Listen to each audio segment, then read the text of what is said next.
online broadcast network, AFTERBUZZ TV. Over 20 million weekly downloads in over 150 countries, and your #1 source for after-show entertainment.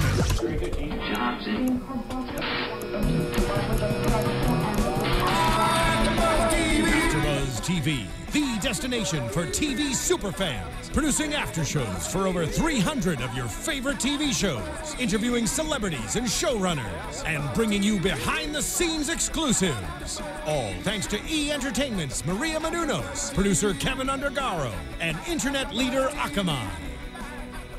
Now, let the buzz begin! Hey AfterBuzzers, welcome to another AfterBuzz TV after show for Girl Meets World on the Disney Channel. It's Season 1, Episode 17, Girl Meets Game Night. I'm your host, Lee Michael Epstein, alongside Kristen Elizabeth Snyder. Hello! So let's get started, Kristen. Lee, I have been waiting to talk about these episodes. We keep going on hiatus. I know. But I'm happy well, we that don't make we're the back. schedule, you know. We don't. You should know, AfterBuzzers, that we don't make the schedule, don't. Kristen and I. But our schedule has changed. We are now 5 p.m. Pacific, 8 p.m. Eastern on AfterBuzzTV.com. And for those of you who don't know, you can also watch on YouTube if you missed the live show, which is streams on AfterBuzzTV.com, or you can also download on iTunes. And you can call into our show. What's the number, Kristen? 424-256, I think 1633. We just tweeted it out. I'm at Cinematic Escape. And I'm at Lee M. Epstein, so check us out on Twitter. Yeah, and tweet at us and call into our show. We're live right now. Yeah. So what'd you think of the episode? Girl Meets Game Night. I liked it. Did you leave your parents before to go and hang out with your friends? Like, It did was you funny, find this I relatable? happened to be visiting home this weekend when I was watching the episode, so I was thinking about, you know, now as a much older person, going back to be with family and kind of the balance of friends and family. I think it's, again, another example of Girl Meets World doing a good job of addressing a very real issue for its target audience and their families, right? It's a very real thing that adolescents start to spend more and more time with their friends and less time with their parents, and that's a common thing for teenagers, and to have that tension, and the parents feeling, you know, anxiety because the kids are leaving the nest.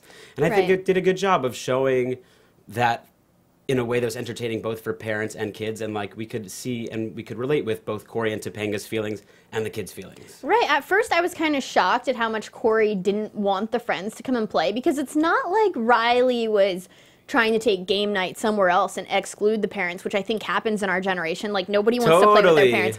But Riley actually just invited people over. Yeah, I actually think, I agree with you that Cory and Topanga should be grateful that their kid is not like, I'm shadily going out to play God knows where, or, you know, a lot of kids, it's very normal. I mean, a lot of kids want to be away from their parents, so they want to be out of the house and don't want to feel like they're being watched by their parents, so they'll do anything to go anywhere but be at home. So I kind of agree with you that actually, they have it pretty easy that Riley wants to bring home this group of really good kids to play at their house, which they admit later in the episode, you know, when Topanga says that she likes Riley's friends and that they're good people. And yeah, and I mean, I feel like I always had that cool teacher who I would want to go to his house if he had like a friend my age. So, and I think Mr. Matthews, Cory, is that sort of cool teacher, even though he beats lessons into them. In this episode, we got the American Revolutionary War, and we got how John Quincy Adams Jr., it took the younger generation to bring everyone together.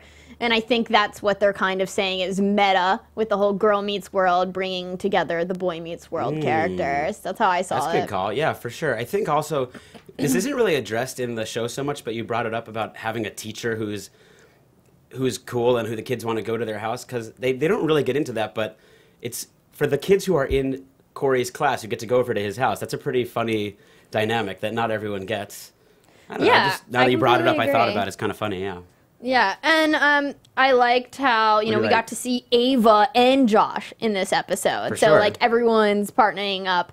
And what did you think about Josh coming back and Maya's attraction to him? Well, of course, you want to talk about Maya's romance life. Of course, what else? No, I think Josh will be sticking around. What do you think? I think he's a great actor, and he's really fun. He has just great chemistry. For someone who came in sort of late to the show, like 15 episodes in or whatever, I think he's great. Yeah, we didn't see him coming, like, the first bunch of episodes. We had no idea he was going to be part of it whatsoever. Didn't talk about him, right? And then they brought him in, and we thought, oh, will he just be here for this one episode visiting?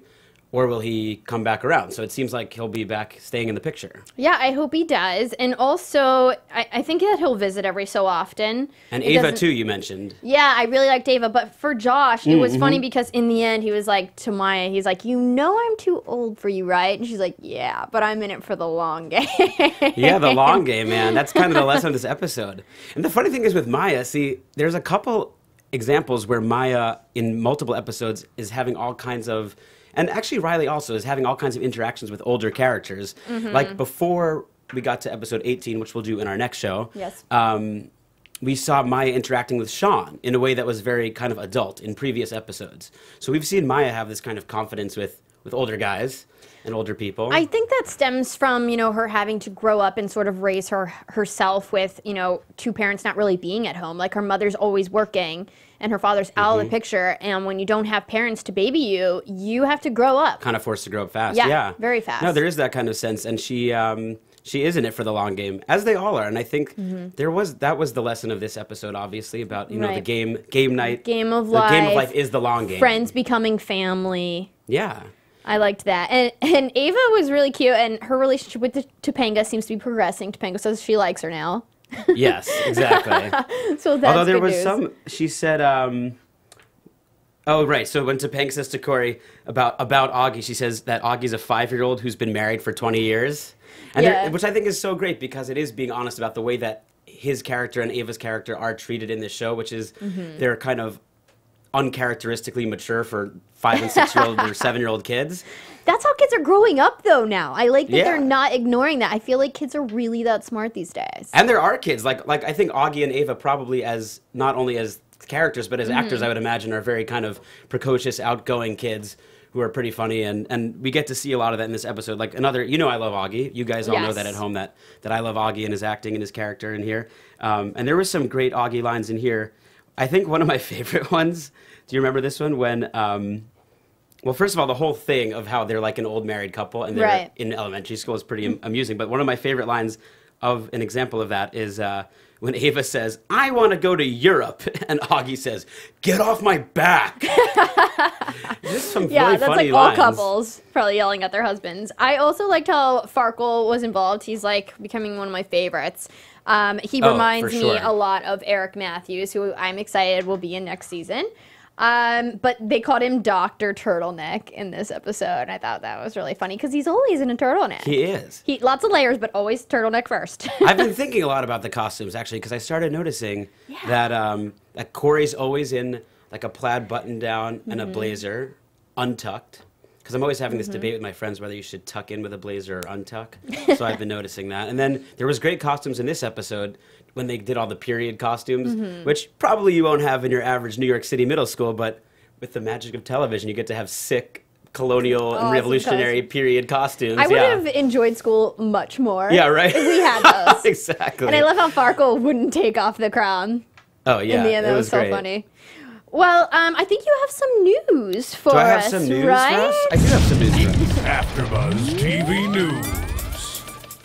Good evening, AfterBuzzers. Okay, serious news. All right, so we'll do some news on our next episode also, but today's news for episode 17 is, have you heard that our two lead actresses, our two stars, Rowan Blanchard and Sabrina Carpenter, that's Riley and Maya on our show, have both been cast to play in separate Disney Channel movies. Wow. Yeah. So, let's see. So, Sabrina is going to be with Sophia Carson from Disney's The Descendants in Further Adventures in Babysitting.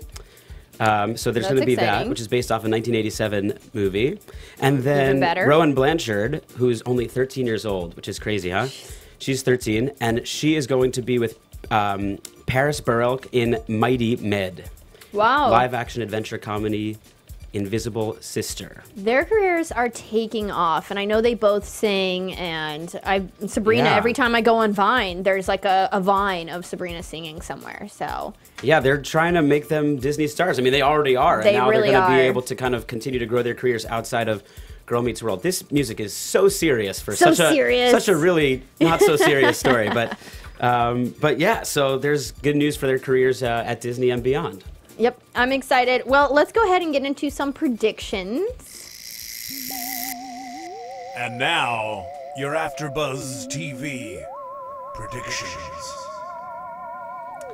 What do you see happening in the future? I know in just a few minutes, if you guys stay tuned, we are live and we're going to do a recap of 18 and discuss episode 18 where Sean Hunter is back. So I'm very excited about that. But so we predict Sean Hunter's coming back. Yeah, but let's talk about just future episodes. Well, I think even knowing that, I think we're going to see more. Like, just seeing Josh come back, we're going to see more characters, an expansion of the cast, maybe some more repeat characters like Josh and Sean. Right. You know, will we see more Eric? I don't know. Will we see more Mr. Feeney parents? I don't know. It seems that way. We have some news that you guys have to stay tuned for. And our next come back episode, in our next episode, which is like right after this. Come back, and we're going to talk about that news for next season. Yes, and don't forget, you guys can tweet us. We're going to read some tweets next episode, so stay tuned. I'm at Cinematic Escape, and Lee. And I am at Lee M. Epstein. All right, guys, thanks for tuning in. You can catch us Monday nights at 5 p.m. Pacific, 8 p.m. Eastern. Every other Monday. Every other Monday, we do 2 shows because, you know, Girl Meets World's only 17 minutes, so we want to give you a lot all at once every other Monday. And stay tuned, and we'll talk to you in a few moments. Stick around. Stick around.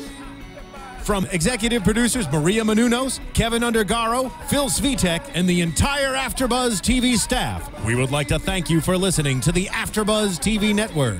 To watch or listen to other after shows and post comments or questions, be sure to visit AfterBuzzTV.com. I'm Sir Richard Wentworth, and this has been a presentation of AFTERBUZZ TV. Buzz you later. The views expressed herein are those of the hosts only and do not necessarily reflect the views of AfterBuzz TV or its owners or principals.